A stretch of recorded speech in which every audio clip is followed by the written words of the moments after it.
Hello, welcome to today's webinar. My name is Helen Hall and I coordinate webinars for IEEE USA. This webinar is the second in a series of webinars that IEEE USA will offer its members this year. We are planning to schedule about 3 webinars per month, so please continue to visit our website and register. Our presenter today is Roxanne Rivera. And here's Roxanne. Hi, everybody. I'm very glad to be with you all today. I am going to be spending today talking to you about being a woman in male-dominated businesses. And although this information is geared towards women, the information can also be used by men because I think it's good advice for everyone. I owned a construction company for 22 years in the state of New Mexico. I started in 1981, which was a very rough time for a woman to be starting a business. It was actually a good old boy network here in New Mexico, and I was very young. I was 24 years old.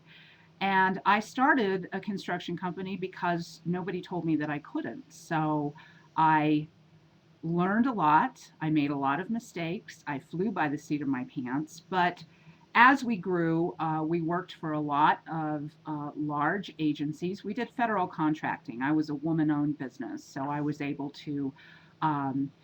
able to use that to my advantage, and I did. And although you need to have the intelligence to win the contracts too.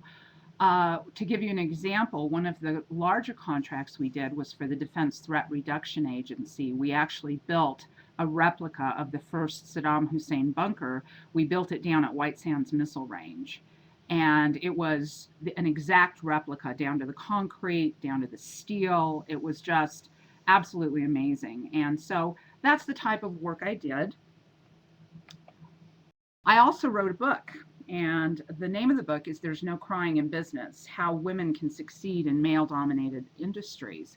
And the reason I wrote this book is because in all my years in business, there was nothing out there that told me or taught me how to navigate in a male dominated industry. I saw business books for women and I would read them. And the kinds of advice that they would give were, take that job that the guy doesn't want to do. And I used to think, why do I want to take the job that the guy doesn't want to do? There's got to be something out there with better advice. And so I wrote my book. And I wrote my book so that other women will be able to read my book and maybe learn how to navigate a little bit better in that male dominated industry, or maybe learn some secrets or some tips that they can put into use. I also wrote the book for young women who are entering into male dominated businesses such as architecture, engineering, construction, and who are actually being dissuaded by their professors to enter into these industries. I've had stories sent to me to my website by these young women who have told me that. And so hopefully I can impart some of that of what I learned to you today. And we're gonna get started on that. I want to talk about the advice that I'm going to give you. I want to apply it to your industry. And as you know, the engineering industry has not been spared from the recession.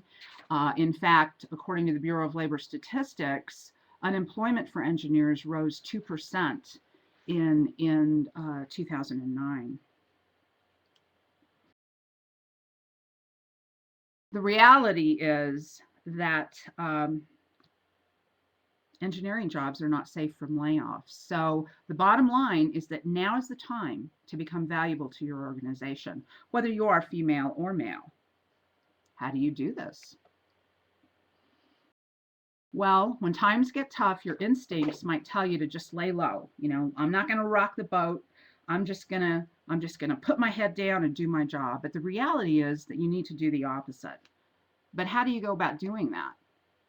Well, you need to make your value known. And I hope you have a pen and some paper because I'm basically highlighting key points with this PowerPoint, and I am going to be giving you a lot of information that you'll need to write down. So or maybe you can use your laptop. One of the first things you need to do is you need to think about what you can provide to your company, because ultimately your value to your organization is going to be based on provided a needed knowledge or skill. Knowledge or skills that are in crucial but short supply. You know, as women, we already have very, very fabulous built-in characteristics, such as the ability to build teams, the ability to multitask, the ability to question. But you need to hone your skill set to the requirements of your particular organization. Okay? How do you do that? How do you assess yourself? To identify that need and to be able to capitalize on it from a performance standard, try doing the following. Number one, figure out what skills and knowledge the other individuals in your organization may have in abundance, whether this be your male colleagues, if you're working in an environment that is hugely male dominated, or female colleagues. It might be that there are a lot of strategic thinkers out there. Well, it's fine if you're also a strategic thinker, but recognize that this is a Me Too skill. If there are already a lot of strategic thinkers, you don't want to be a Me Too. Number two, you need to identify the skills and knowledge that are lacking. Okay? Try and identify at least 5 skill or knowledge areas and be as specific as possible. For instance, facilitating consensus during meetings or coming up with alternatives to standard operating procedure. And then I want you to rank these missing skills and knowledge in the order of importance to your organization. Number 4, you need to make it your business to obtain the knowledge and the skill for the top 1 or 2 areas in your list. How do you do this? Research it, take classes, attend workshops, apprentice yourself to someone who's good at this. And once you've achieved competence, communicate this knowledge or skill to an executive and ask for the chance to demonstrate that you're good in this given area. Now, I know that clearly this 5-step process can take a bit of time, but it will be time well spent, because if you are able to establish a reputation for superiority in a key area, then you'll receive the type of performance review that you want. The second way to make your value known in your organization is to set goals. Now, I know that sounds very simplistic, but part of making your value known is believing in yourself. And believing in yourself can be facilitated by setting these incremental goals. You know, we all have these great large career goals, such as being a CEO or advancing to another position of great credibility within your organization. But while these goals are good and while they can provide you direction, they don't provide much of a sense of accomplishment along the way. And for this reason, you need to set smaller incremental goals, daily, weekly, monthly, yearly objectives. And I know people say this all the time, but it really, really helps. A daily goal may be nothing more than to contribute something in a meeting. Still, it gives you a sense of doing something that you need to do to get ahead. And more significantly, you know what it does? It helps you to develop an incremental belief in yourself. I know that when I had my goals set and I was able to tick off one of my goals, that really made me feel proud of myself. And it really helped build my belief in myself. And that helped me to be able to make my value more known to my organization.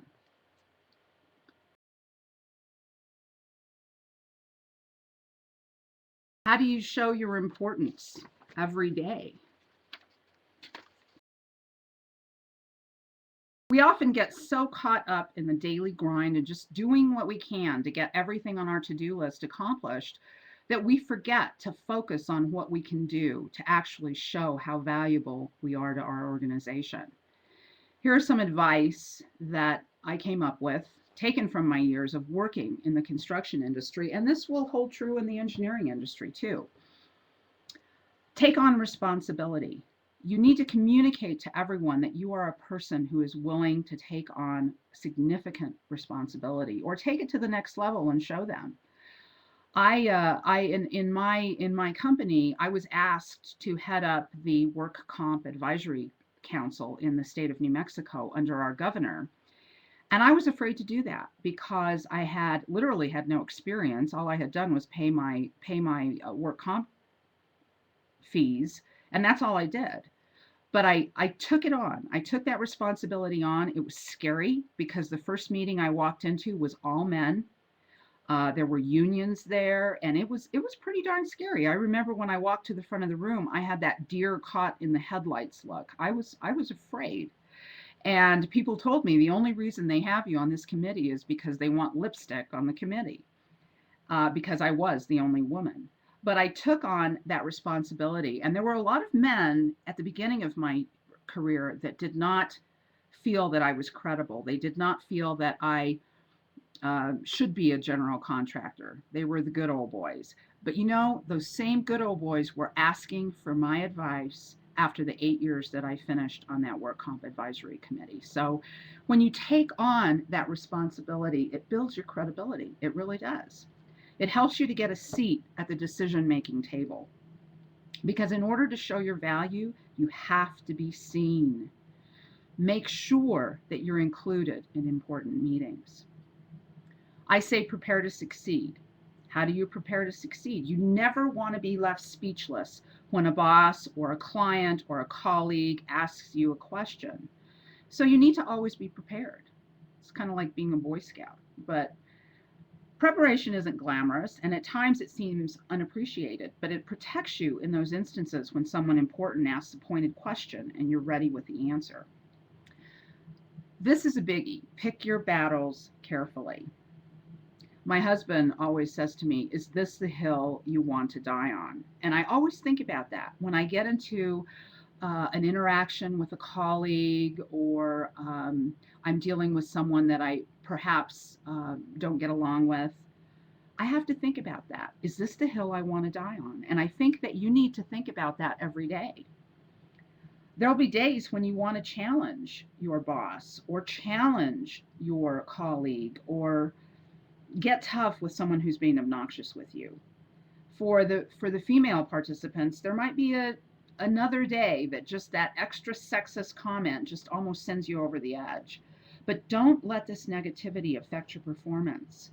If you're constantly challenging and fighting people, your performance will suffer. You won't be seen as a team player. And although you might achieve outstanding results individually, you'll be viewed as flawed, not someone who can handle the responsibility and pressure of major projects. You need to be a mentor. Help build your company's leadership bench. Investing in a colleague or a direct report does not mean having to, if you are the boss, having to pay them more or give them a big bonus. It means giving them support, helping your colleagues find pride in their work and giving them positive feedback and encouragement. And then I say innovate, innovate, innovate. But innovative thinkers are the people who are going to be needed tomorrow and the next day because they're solutions oriented. So don't be afraid to share your ideas.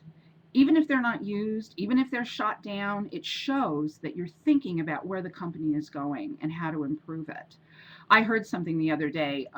Someone was talking about a woman who just does wonderful things. And they said, she doesn't think outside the box because she doesn't know there is a box. She just thinks and puts forth ideas that she thinks are good. Okay, you need to re-examine the way you do business. Tap into those quintessentially female competencies. And guys, these will work for you if there are any men on the call. You can excel in many different ways, but women often add the most value to male-oriented companies by filling the skill gaps. In other words, companies where guys are in the majority are often lacking quintessential female competencies. And it's not anti-feminist to think this way. I used to not want to tap into my female intuition. That's what they used to call it, female intuition. But I like to call it a gut instinct. And I never wanted to tap into that because I thought, oh, that is so 50s. I just didn't want to do it. But then I found out that by tapping into that intuition that I had, that I could read people and I could understand people. And that really helps. It especially helps in team building.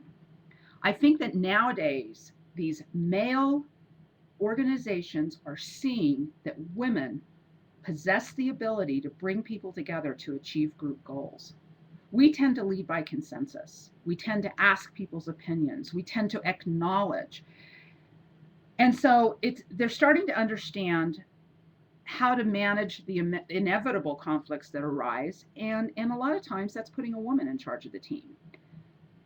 Women know how to encourage a diverse group of people to work in concert to achieve ambitious objectives. So use those team building skills to demonstrate how you can deliver superior results. At a time when more and more organizations are depending on teams to get work done, this is a crucial performance skill. And if there are any guys on today, it's important for you too. Multitasking. Obviously, there's never been a better time to be able to get more done than one task, more things done than one task at a time. I think that by multitasking, your ability to multitask can benefit companies where many guys are typically focused on the single most crucial task. This skill may not seem like a big deal to you, but it often helps you stand out in an organization, especially that is dominated by men. Okay? Women don't get flustered jumping back and forth between assignments, and this ability will impress a company's leadership. Here's another simple way to use an inherent skill to do well. Capitalize on your ability to ask good questions. Sometimes guys are a little too macho to ask questions, especially questions that suggest they don't understand something. I don't know are 3 words that men typically hate to say.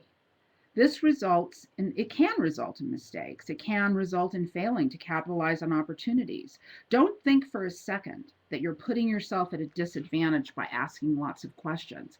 Instead, you are making yourself into a learner. In a knowledge management age, people who learn the most, the fastest, tend to get ahead. If your colleagues are too proud or too stubborn to admit they don't know the answers, you will gain a learning edge by being willing to ask questions.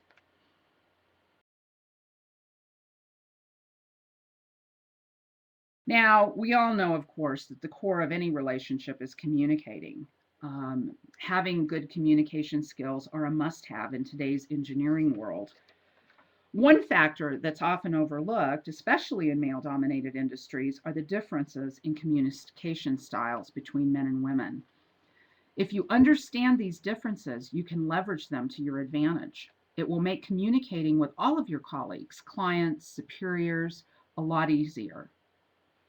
The first rule for improving communication is to devote your energies to adjusting your attitude and your communication style so that there's less room for misunderstanding. And being aware of your own communication strengths and weaknesses will help you curb any excesses that might trip up colleagues, whether they be male or female. Okay, what are the basics of communication? Well, you don't want to bury the lead. What do I mean when I say bury the lead? I think that as women, we tend to talk around things, okay? We tend to want to tell stories. We tend to want to establish that relationship.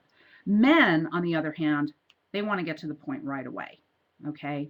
They want to know what it is in one sentence or less.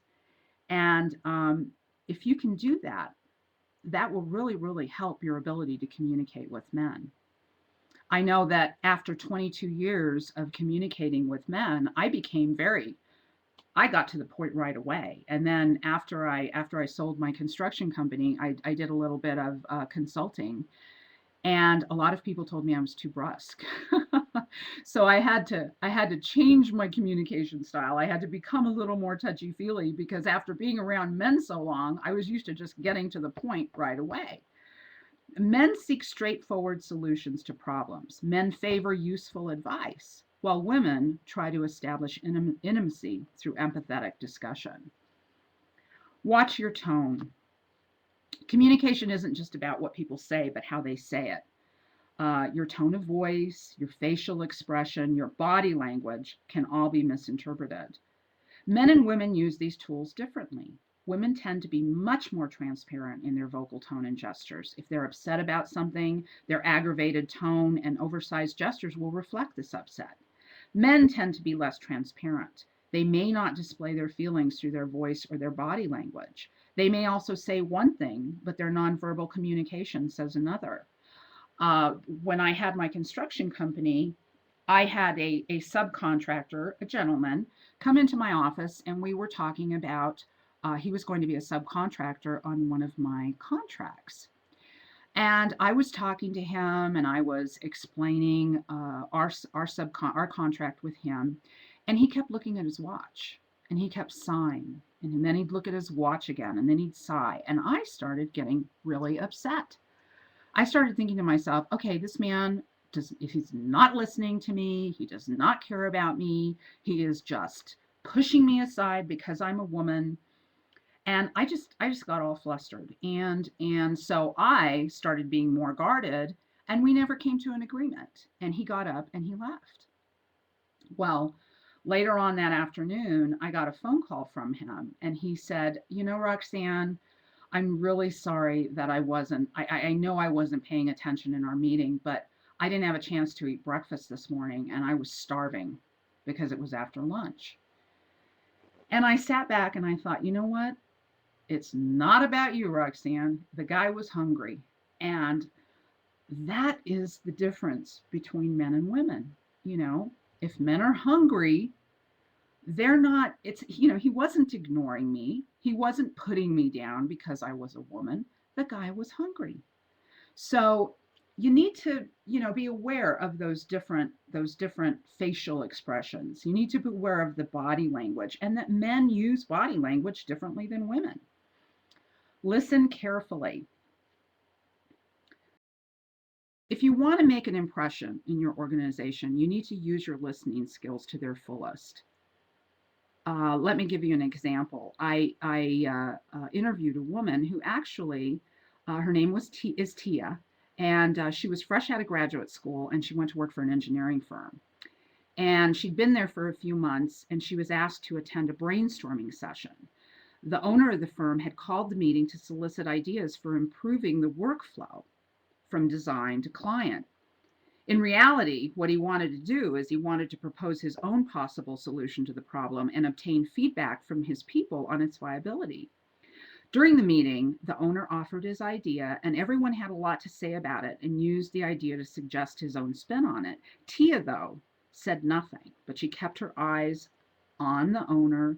She responded with nods and shakes of her head to what he was saying, and she took notes. At the end of the meeting, the owner told the group that he felt that most of them had missed the point. Then he turned to Tia and he said, "I think that Tia is the only one who really gets what I'm suggesting we do." I'm not telling you to practice silent listening. Instead, I'm relating this story because it illustrates the power of being an attentive listener and communicating that attentiveness. You can do these both through the intensity of your listening and what you say in response. Remember, too, that men listen differently than women. At least a few women who work primarily with guys have complained to me that they always listen to their colleagues. They always listen to their direct reports. They always listen to their bosses, but they don't believe they're receiving the same courtesy. If that scenario sounds familiar to you, be aware that men may be good listeners without displaying the same listening mannerisms as we do. As a general rule, when we're listening, we will nod in agreement. We'll say, uh-huh, yes, I understand. But many men listen without bobbing their heads up and down or without making sounds of agreement or acknowledgement. They will tend to interrupt if they disagree, but if they're fine with the points that you're making, they may just sit there like robots. So don't mistake this demeanor for indifference. It's just the way some men listen. Show you're objective and open-minded. In other words, don't react emotionally, even though what your colleague said makes you angry, upset, humiliated. I realize that this is difficult to do, especially when someone says something that deserves an emotional response. Initially, though, keep your emotions in check and simply acknowledge that you understand. Don't interrupt. One of the things I learned in my 22 years of working with men is that men feel when they're interrupted, they feel that their authority is being challenged. And sometimes they can get defensive because of the interruption. And you may have well formed an opinion about what you're hearing long before your colleague is finished speaking, but resist the urge to state it while he's in mid-sentence. I think as women, we don't get as offended if we're interrupted, but I think with men, they tend to, and you know, we wish it was a different world, but it's not. So that's a little thing, but it goes a long way. Summarize key points. What do I mean by this? Okay, this is a simple but effective way of communicating that you have listened to your colleague if you summarize key points. I think that it's a good tool to have in your tool belt, and it makes people feel respected when you can verbalize back to them what they have told you. Use your challenges sparingly. If you're constantly debating points with the guys or with your female colleagues, or if you frequently spotlight the flaws in other people's arguments, they'll get defensive. And more to the point, they'll view you as a threat. On certain occasions, yes, challenge those peers. If it's something that, if this is the hill you want to die on, challenge those peers. But reserve those challenges for special occasions. And don't worry that if you're not a people person, not everyone is great at verbal communications. Sometimes if you feel that you're struggling to communicate effectively with others, don't worry about it. You don't have to be a great communicator to form productive relationships. Focus your efforts. Concentrate on connecting with one or two people whom you will be working with often, and zero in on your commonalities. Once you know what you have in common, it'll be easier not only to talk to them, but to truly connect.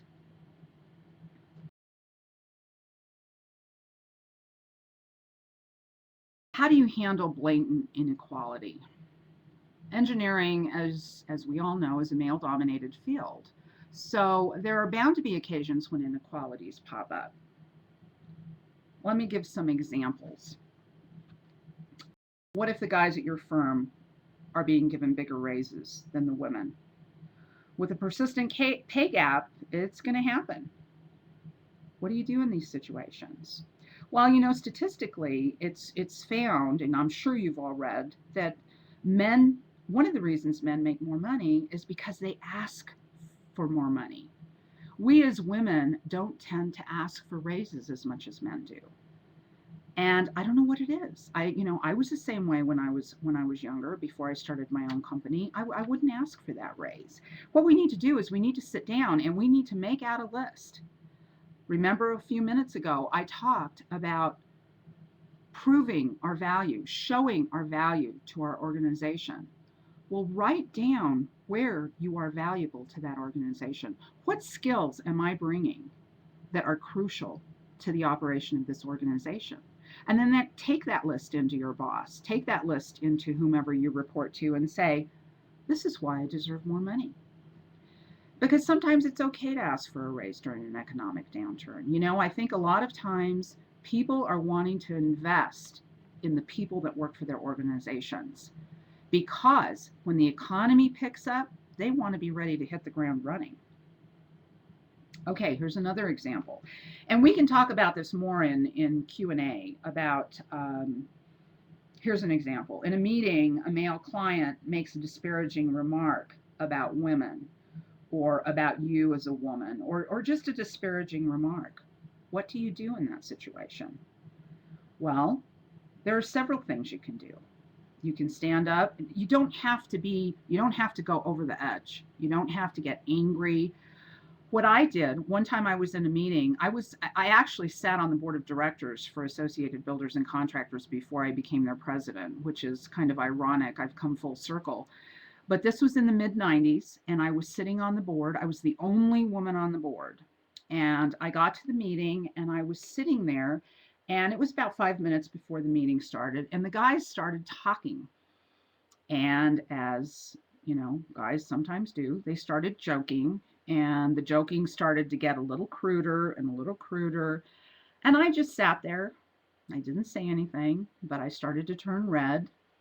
And all of a sudden, I said, "Gentlemen," and they all turned and looked at me, and I said, "Gentlemen, there's a lady present, and this lady feels very uncomfortable." And that's the tone I said it in. And they immediately stopped, immediately. And I never had any problems after that. And typically, that's all it takes, is to just call them out gently. I know a woman who's a lobbyist in the oil industry. I was interviewing her for my book, and she said that she was talking to a man up at her legislative session, and this man started speaking in a crude manner. She put her hand on his shoulder and she said, "You know, you're a better man than that." And he immediately stopped. I mean, what was he going to say? "No, I'm not. I'm a jerk." No, he's not going to do that. So there are ways to stop that. Okay. A lot of times there is blatant inequality, and you have to develop some strategies in other areas. One of the biggest ones is learning to say no. This is a big one for women because I think as women, we don't want to say no in the workplace because we don't want to be perceived as not knowing what we're doing. We want to be a team player. We want to show our male colleagues that we're good enough and that we can take that on. And I think that men tend to be able to say no easier than women. Men don't feel guilty when they say no. And we need to be that way. We need to stop feeling guilty when we say no. I know when I say no, even to this day, I beat myself up. I beat myself up about saying no. And I try practicing my strategies. I got really good at it when I had my construction company because I had to. I had to do that. And one of the things that you learn when you start to be able to say no is that you will earn the respect of your colleagues. You really will, and you will build your credibility because people will realize, you know, this person knows. They know what's on their plate. They know what they can handle, and they are confident enough to be able to say no. Okay, how do you develop a no strategy? Well, you need to set your priorities. This doesn't mean making a to-do list of what you have to do at the office. This does not mean that. This means that you need to identify what really matters in your life. You need to sit down and you need to say, okay, what really matters in my life? What is important to me? My family, my church, I need to be able to exercise every day. These are all things that are part of your priorities. Think in terms of what you want to accomplish this month, what you want to accomplish next month, next year, and focus on what you want to achieve in terms of your current job. And once you know what your priorities are, it's easier to set boundaries around what you will and will not do. And to be able to identify what boundaries are crucial based on your priorities, whether it's refusing to do certain types of grunt work or rejecting tasks that are onerous.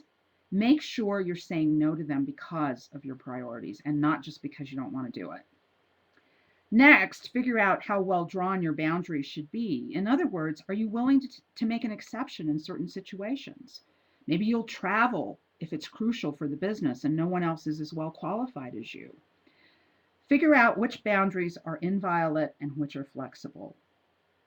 To give you an example, I decided I have two daughters who are now grown, but when they were little, I decided that I wanted to be home with them after they got out of school, and I wanted to be able to devote the rest of the afternoon to them. And I was lucky because I own my own business, but this will give you an example of how you can set that boundary and how that boundary can be respected. So I told my colleagues, my clients, my direct reports, my banker, my CPA. I said I am leaving every day at 3 o'clock. I will be here at 7 o'clock in the morning, and you will be able to get a hold of me for that 8 hours between 7 and 3. But I am leaving at 3. And I'll tell you, it was tough.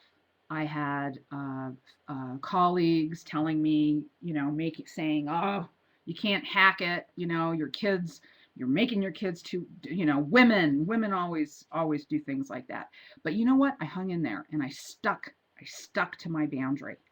And it took about 6 months. But pretty soon, like clockwork, people would not call me after 3 o'clock. People would say, "Oh, I know I can't get a hold of her." And you know what? They respected me more and my credibility grew. Now, isn't that strange? Isn't that strange that you can set a boundary and you can stick to it and people will actually respect you for it? And even though you may not be able to leave work early to be with your children, there are other boundaries that you can set. I think that as women, um, we try to do everything ourselves. Of course, we want to be viewed as being able to do everything. So I think that this is true for me. I don't know if it's true for you, but I had to learn how to delegate because there'd be a pile of work sitting on my desk. And I would say to myself, you know what? I'll just do it myself because it's easier. And I bet some of you at some point in your career has said that to yourself. You might say it to yourself every day. You know what? I'll just do it myself because it's easier. I don't want to have to explain. But by delegating to your colleagues, delegating to your direct reports, it doesn't mean that you're trying to get out of doing the work. It means that, and it will help, your colleagues will actually feel that you respect them. How do you delegate? I didn't know how to delegate when I first started. I really didn't because I was used to doing everything myself. Well, what you want to do is you want to designate specific tasks for delegation. Identify an activity that someone else can do just as well or better than you, or something that will save you time. And identify who you would like to take on this task. And then explain to that person what the task involves, why you're giving it to him specifically, and the outcome you're hoping for. And then you always want to establish a deadline for task completion. And this is a big one. Do not look over the person's shoulder while they're doing the task. I tend to be a perfectionist, and I'm going to talk about that next, but you do not want to ever be a micromanager. I cannot work for micromanagers. And then express your appreciation when the task is completed, assuming it's done effectively, but don't go overboard. Thanks a lot. I really appreciate it. You really helped me out. The next little strategy is don't try to be perfect. I would estimate that at least 50% of the highly successful women who work in male dominated businesses are perfectionists. And that statistic certainly does hold true for the women I interviewed for my book. They want everything to be done just so, and their perfectionist tendencies has helped them in their careers. They're known for being meticulous, about not making mistakes, about following through on assignments. Yet, if you slave away to achieve 100% efficiency, you may do everything well, but nothing superlatively. If you lavish all your attention on tiny details, that can keep you from taking risks. And taking risks is what will get you ahead. It'll prevent you from thinking outside the box and from spending time on more important things. And the last one sounds kind of silly. To get comfortable with saying no, practice. But rehearsing saying no in front of a mirror, actually visualizing saying no to a specific request from a specific person, and even enlisting your girlfriend to role play a scenario, it really can make a difference. Because what you're actually doing when you're practicing saying no is you are convincing yourself that you can draw a line in the sand between appropriate requests and inappropriate requests. And you can still survive the experience.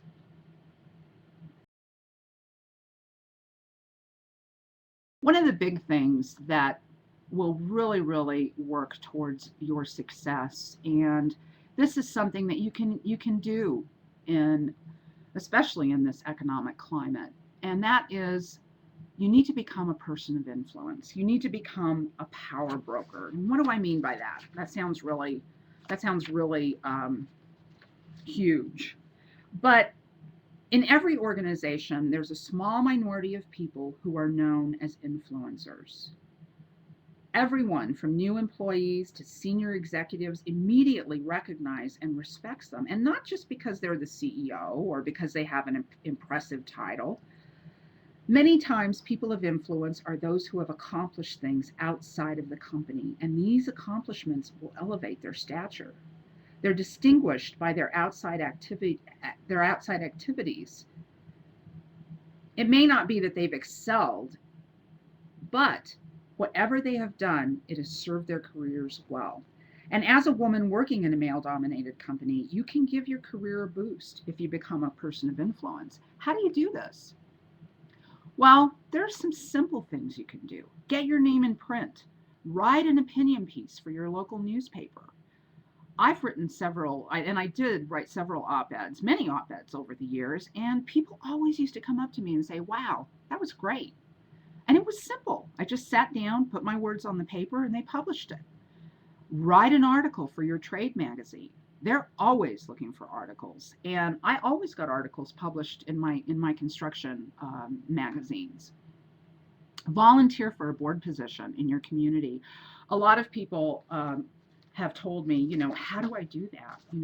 How do I get on a board? If you've never been on a board, it can sound daunting, but literally call up the executive director and say, I have these skills that I think I can bring to your board, and I really would like to come. And typically, they will say yes, because philanthropic boards really do need people that have good skill sets. And typically the time commitment is not prohibitive. It might be a 1 hour or a 2 hour meeting every month, maybe every other month. A lot of boards meet bi-monthly. And volunteer for leadership positions within your organization. Volunteer to be head of a team, or else become involved in an industry group. I know my group for women in construction is National Association of Women in Construction, NAWIC, and you all are involved in your organization here at that's putting on this webinar. So you're already doing a good thing. And the good thing about that is if you go to meetings, if you participate, your name becomes known. I wanted to put this in here because I think that a lot of times we try to be one of the guys in order to fit in our organization. And I think that we feel that if we can be one of the guys, we'll make equality go away.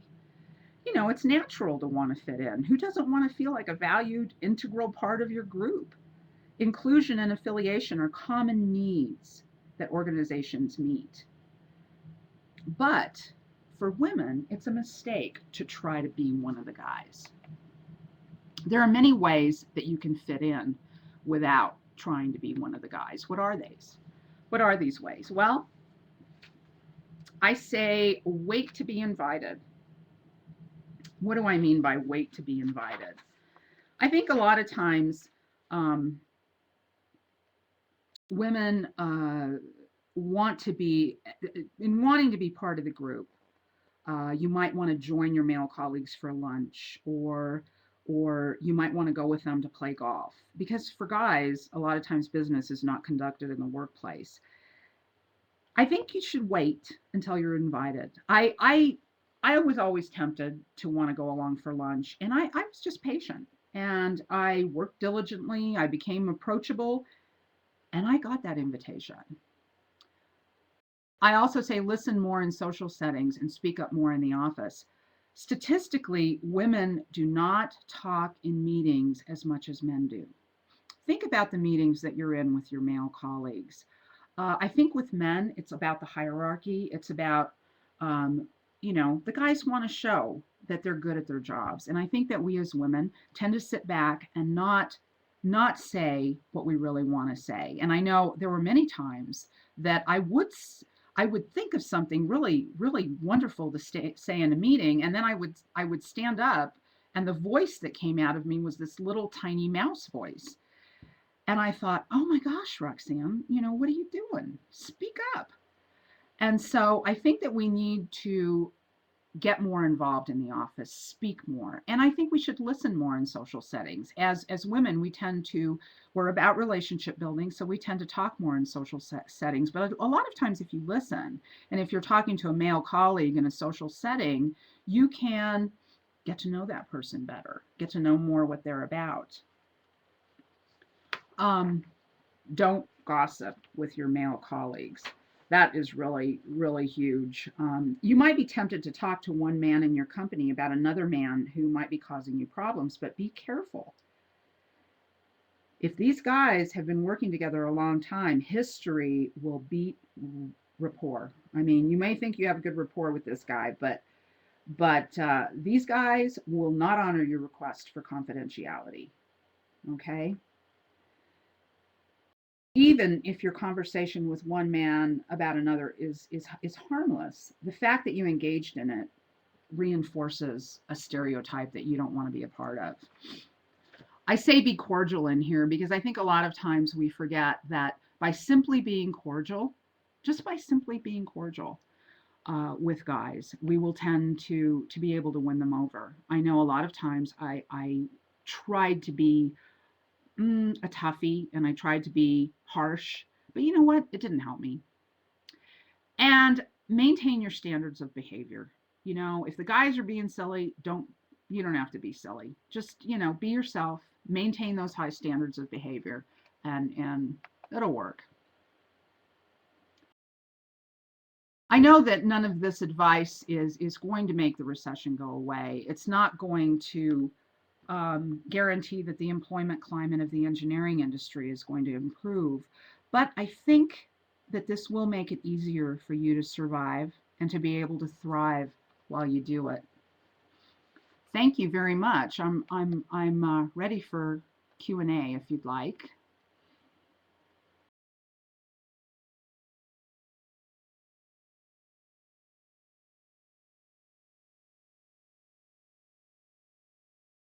Participants, please type your questions in the chat pod.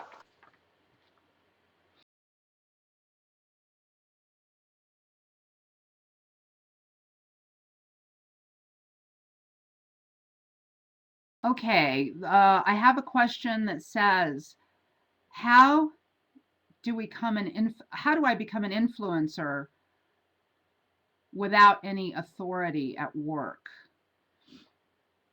Well, I think that you can become an influencer in small ways. As I said, writing an opinion piece. If you write an opinion piece and send it to your local newspaper, everybody at your organization reads the paper. Someone's going to have seen that opinion piece and someone's going to come up to you and they're going to say, wow, that was great. That was really wonderful. I didn't know that you thought that way. So there are ways to do it. There are ways that you may not have authority, but I think that you can start to earn that credibility that will give you authority. Why is there so much?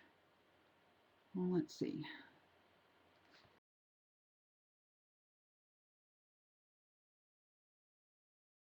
Okay. Here we go. Why is there so much pushback to people who ask questions? I didn't find that there was a lot of pushback when I asked a question. And I think it's very sad that if we ask questions of someone that they do give pushback. I think for the most part, people welcome questions. I know sometimes you'll ask a question of a male colleague and he'll feel frustrated or feel that it's ridiculous, but I think it's about him. I don't think it's about you. I think that if you ask a strategic question, if you ask a question that requires more than a yes or no answer, I think that you might not get as much pushback. Let's see, other questions.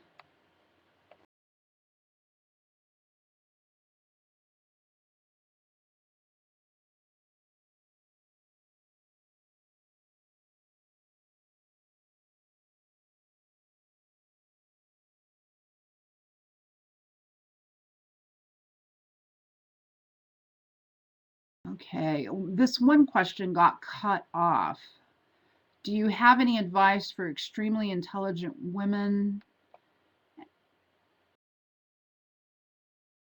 and the workplace?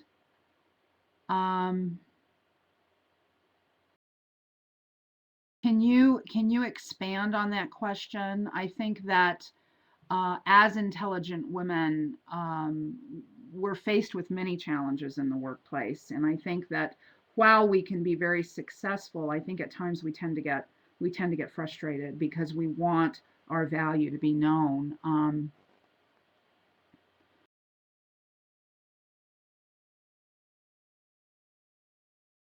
Adapting to a non-culturally diverse environment. I don't really know what you mean by that. Do you mean that you are in an environment with all women? Are you the only woman in an environment of men? Um, I think if you're in an only woman in an environment of men, I think that a lot of the advice that I offer in my book would really help you. I wish I had more time. There are a lot of other areas that I could go into, um, but time is a little short.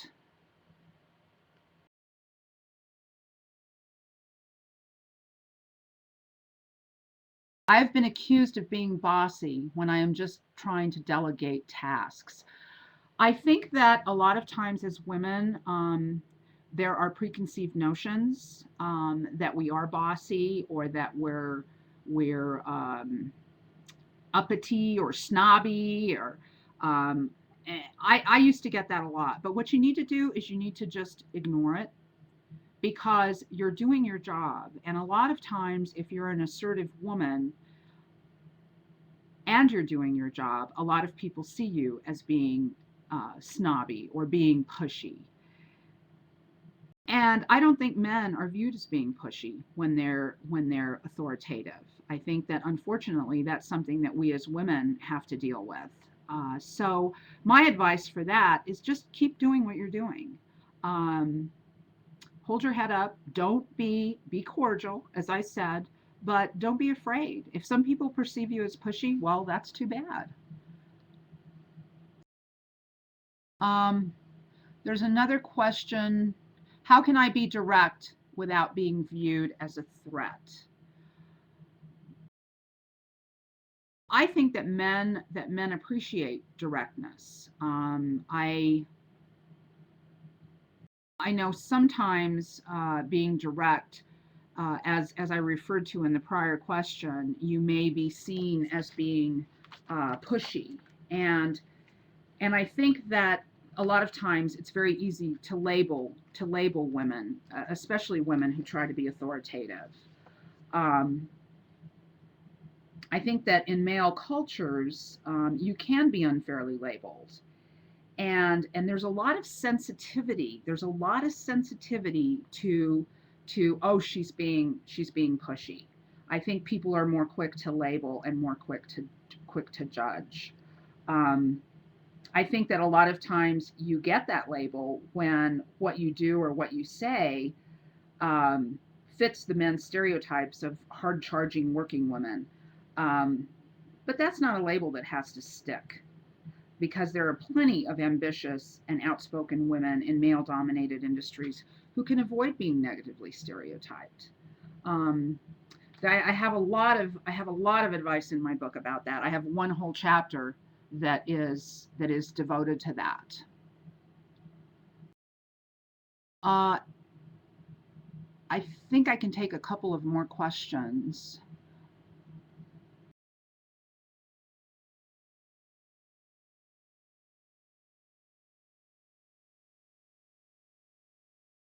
I know the answers. Okay, there's one that says I am seen as a reserved and quiet person. What should I do to overcome this perception? I don't think it's bad to be viewed as being reserved and quiet. If that's the way you are, I think a worse thing would be to try to not be yourself, to try to be not be genuine. because I think that that's a lot worse. I think it's great to be reserved and quiet. Um, I think that a lot of times that may keep you from participating in meetings. I think I go back to practicing when I said about practicing saying no in front of the mirror. I think that you can also practice being in a meeting, practice asking questions. Um, Take those little risks. You know, if you ask one question in a meeting, maybe the next meeting you can ask two questions. But I think that if that's something that you want to overcome, if you want to be more outspoken, you need to practice. You need to think about different scenarios where you can be more outgoing and that you can step outside of your comfort zone. Okay, here's a question that says, how do you handle men who undermine your authority? You know, I think in every male dominated industry, there is that one or two males who will try to undermine you. And I used to have a mantra that I used to repeat to myself, and it was, it's not about me, it's not about me. And so when these men would try to undermine me, I would say, you know what? Obviously, this guy has had a problem with a woman somewhere in his life. Um, go to whoever this person is trying to undermine you with, and be honest with them. Say, you know, I think John has a problem with me, and I would like to sit down with you and John, and I'd like to talk about it. Men like directness. And just because you're not tattling, you're just going, you know, you're having a hard time dealing with this every day at work, it's not allowing you to be effective at your job. Go to your boss and say, you know what, I'm having a problem with John. Can we sit down and talk about it? I think that 9 times out of 10, you'll be able to solve the problem. 1 time out of 10, you won't be able to solve it because, as I said, there's always going to be those one or two guys that no matter what you do, they're going to try to undermine you. But I think that if you let them know that you know what they're trying to do, they might let up. Okay.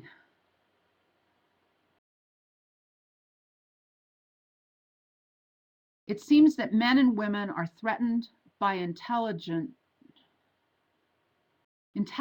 and seek to sabotage rather than to emulate. Do you have any advice for handling this personally and how to set perceptions in the workplace? I think that when you're an intelligent woman, when you're a strong woman in the workplace, there are always going to be people that are going to be threatened by you. Um, you know, I never worried about it. I never worried about it. I had to get past that because if people are threatened by intelligence and if people are threatened by your abilities, then that's their problem. It's not your problem. I think that you can continue to be cordial. I always say throughout my book, always be nice, always listen to what people have to say. But if they're threatened, it's their problem. Because really, you need to own the fact that you're intelligent and that you're strong and that you know what you're doing. And believe me, it's going to be noticed. And the people that are threatened by it, you know, I just don't have time for people like that. Okay, let's see. I have learned to ask a question when I know the answer as a way to state my opinion without being threatening to men. You know, I think that you have a good trick there.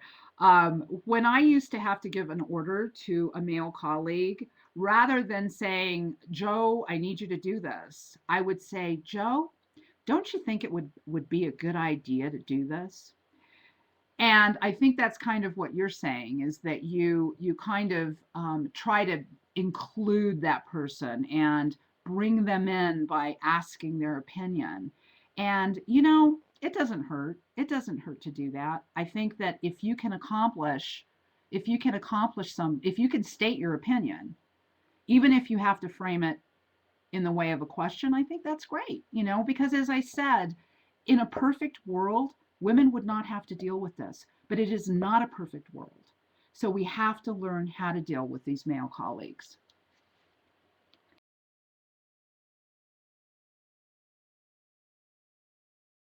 Uh, Advice for women's approach to job hunting. I think this is my last question. Um,